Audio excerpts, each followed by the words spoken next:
ilgari og'riqlar bo'lar edi, uyqusizlik bo'lar edi. Uyqular yaxshi hozir.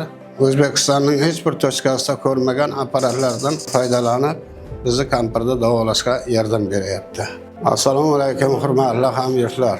Mana bizning Jizzax viloyatining markazida reabilitasion katta yaxshi banisi ochilgan.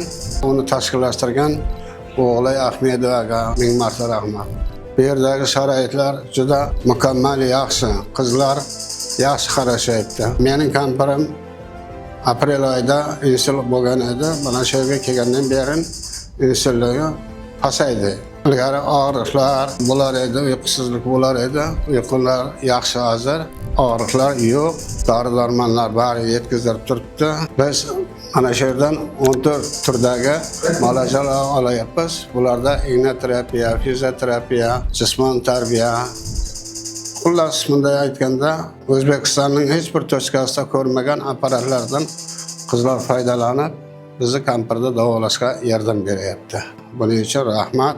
Agar sharoit bo'lsa, vaqt bo'lsa, mana shu reabilitasion banisiga kelib davolanib ketishlaringizni iltimos qilaman va bilmaganlar mana shu adresga kelishlarini so'rayman.